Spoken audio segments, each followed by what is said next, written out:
So, time check mga kapodcast is 5:55. Kakainom ko lang ng virgin coconut oil. Mag-walking lang tayo. Saglito lang talaga tayo. Hindi tayo hahaba ng pag-walking kasi nga meron akong monthly period ngayon. So, masakit yung puson ko. So, since nakaugalian ko na to yung pag-walking at pag-sharing ng mga life experience ko sa inyo, samahan niyo muli ako sa pag-walking ko ngayong umagang to at mag-sharing tayo about kay God, about na experience ko kay God, kung gaano siya kabuti sa araw-araw na buhay ko. So, samahan niyo ako guys sa paglalakad ko. So, ayan, nag-umpisa na ako maglakad. So, nagdala ako ng tubig at saka ng devotion notebook at saka Bible ko kasi baka maisipan ko na pumunta dun sa mangrove area kung saan, kung sipagid ako maglakad. So, ayun, naglalakad na ako dito. Papunta na ako ng palengke kasi ang dadaanan natin papunta mangrove area ay doon mismo sa Jollibee. So, lalakarin na natin ito ng, ewan ko, kung ilang kilometro to basta lalakarin na natin. Then, madadaanan uli natin yung talabahan doon. Kasi hindi talaga ako umuwi ng bahay na hindi ako pinagpapawisan. Kasi katwiran ko, parang may kulang sa pag-walking ko kung hindi ako pawis na pawis, pagod na pagod. So, kita na tayo dun sa trabahan na area na which is doon talaga, hile-hilera na ng talaba. So, damo na tayo dito sa local church nila. Tara, mga podcast. Magbigay-pugay muna tayo sa Panginoon. Hindi ko alam kung ano na meron dito. Pero, bukas kasi. Daanan na natin. Alam kung ano yung ganap dito pero magdadasal tayo saglit. Then, proceed na tayo.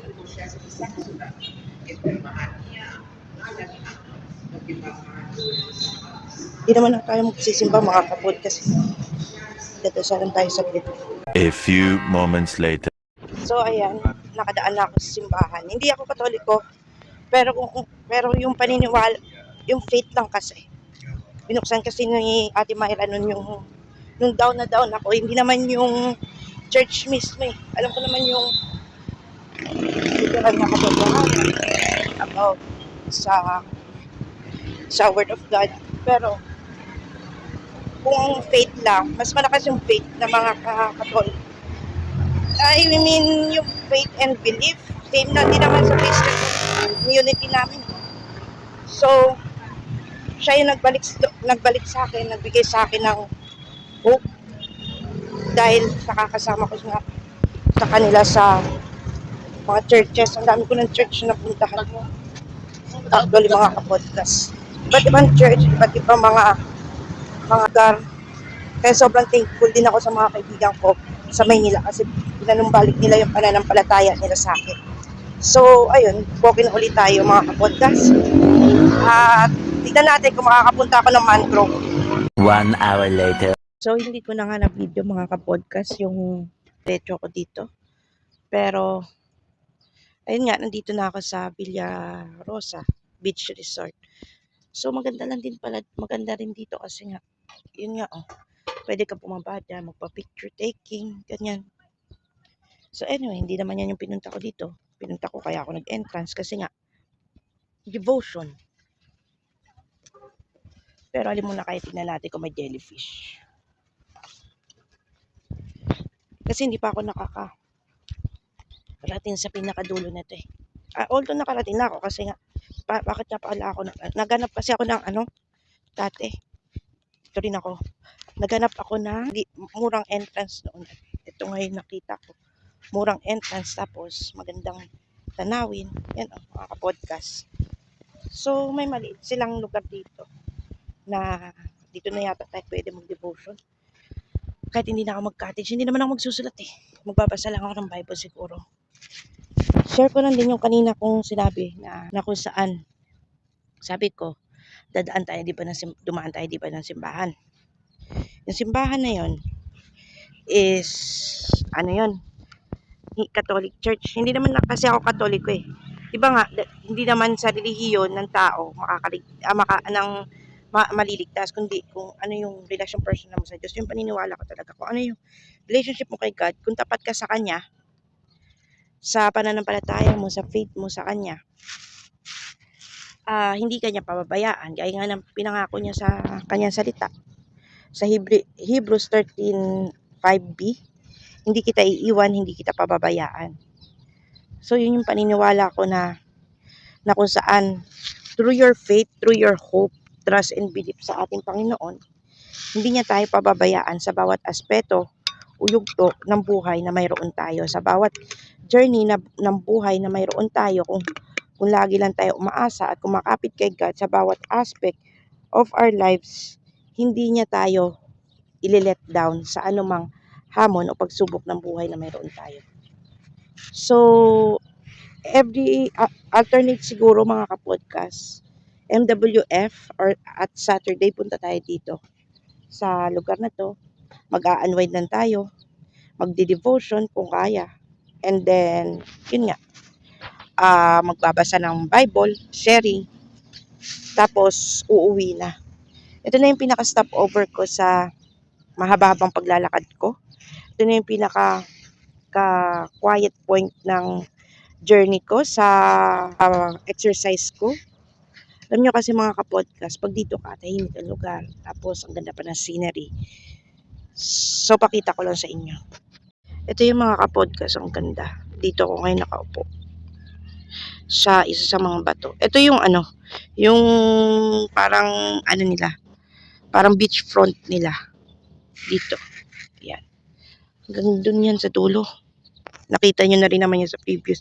Hindi na ako nakarating dito kasi maraming, nung time na dito ako, maraming naliligo dito. So, ngayon na wala. Kunti lang yung mga tao. Halos nandoon ng lahat sa dulo yung mga tao. Kaya nga, nandito ako. Mas komportable ako na mag-video na mag-isa dito. So, ang ganda lang ng ginawa nila. Nilagyan nila ng mga bato. Tapos, ito yung mga mangrove. Nandun yung pwede ka magpa-photoshoot doon sa likod ng bangka. Bangka yan kasi mga kapot kasi. Yan bangka yan nandoon. So, ayun, mga mangrove area. Ito tinatawag nilang Villarosa Beach, mangrove area.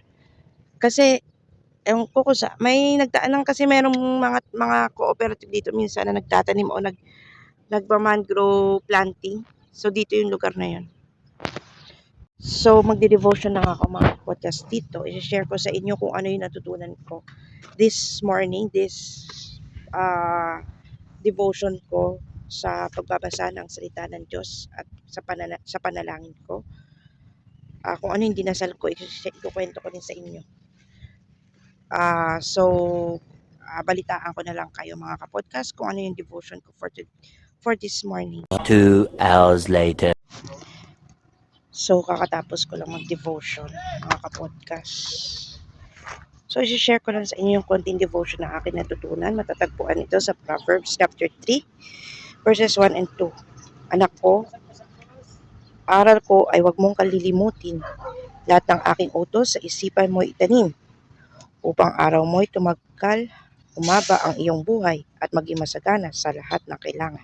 Itong mga kapodcast, na-realize ko dito, sa bawat aspeto o yugto ng buhay na mayroon tayo, dapat lagi natin itanim ang mga pangarap sa atin ni God upang hindi tayo mapahamak sa journey natin. At ikalawa, kailangan lagi natin isa puso at isa isip ang buhay, ang bawat turo ng Panginoon sa atin. Dahil kung gusto natin lumawig at sumagana ang buhay natin at mas lalo pang lumawig ang ating buhay, we should implement ang pangaral ni God sa atin para hindi tayo mapahamak. Kasi mga kapodcast, mahilig tayo gumawa ng sariling hakbang natin. Na kapag ginawa natin yun, nagsisisi tayo kung bakit natin ginawa yun. Dahil nga, naging mali yung desisyon ng buhay natin. Napapahamak tayo sa mga desisyon na ginagawa natin sa pang-araw-araw na pamumuhay na mayroon tayo. Pero, if we seek God, if we put God in the center of our lives, kaya nga rin na sinasabi ko, kapag pinut natin si God sa center ng buhay natin o sa sentro ng buhay natin at yung sinusundan natin is yung mga pangaral niya, yung mga utos niya sa atin, yung pagdidisiplina ni God sa atin na minsan dumarating sa punto yugto ng buhay na mayroon tayo ay minsan masakit at hindi natin tanggap yung mga disiplina at pangaral ni God sa buhay natin. Kaya gumagawa tayo ng sariling mga desisyon natin sa buhay. Kung gusto natin lumawig ang buhay natin, kung gusto natin palawikin ang buhay na mayroon tayo, kailangan natin sumunod sa mga alituntunin at mga pangaral ng Diyos kahit mahirap man ito gawin sa umpisa. Pero pagka nakasanayan natin mga kapodcast na sumunod sa mga pangaral ng Diyos, sinisigurado ko sa inyo, lalawig at haba ang buhay natin dahil hindi naman tayo ilalagay ni God sa alanganin na sitwasyon o yugto ng buhay na mayroon tayo. Hindi tayo ilalagay ni God sa kapahamakan. Pagkus ilalagay niya tayo sa maayos at wastong pamumuhay. Kaya nga sabi ng verse na ito na ang pangaral ng Diyos ay dapat natin sundin upang lumawig ang buhay na mayroon tayo. Kasi nga po mga kapodcast, lahat ng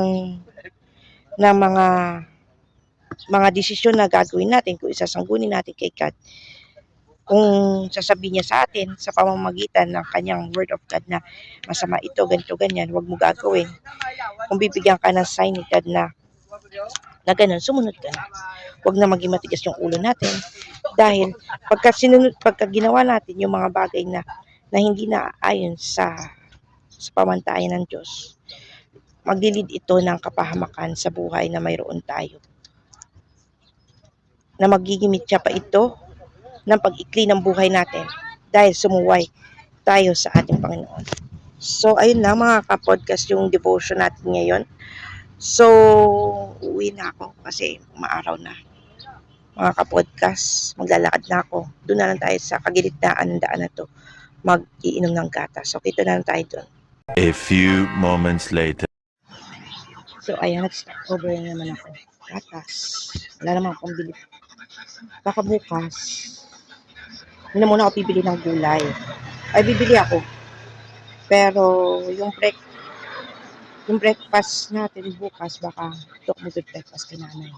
Si nanay. So, magbe-breakfast ako dito bukas ng talaba o sisi. Tawag nila dito, hindi ko rin alam. Hindi ko rin alam kung ano pinagkaibahan nila. Pero dito, magwa 1 cup of rice, tapos bibili na ako ng konting sisi. Pagka isipan kong pumunta dito ay Tuesday pala bukas, no? Baka Wednesday kasi MWF at saka Saturday lang pala tayo dito, diba? Tapos sa kabila tayo maglalakad, mag-walk. So, dito pahinga muna ako. Then, ulitaan ko na kayo. So, ayan mga kapodcast. Gabi na. Nakalimutan ko. Wala pa pala akong outro. Dito ko na po tatapusin ang video natin ngayon. Salamat sa pagsama sa akin sa buong araw na nag-walking ako, nag-devotion tayo. Maraming salamat po sa muling pagsama sa akin.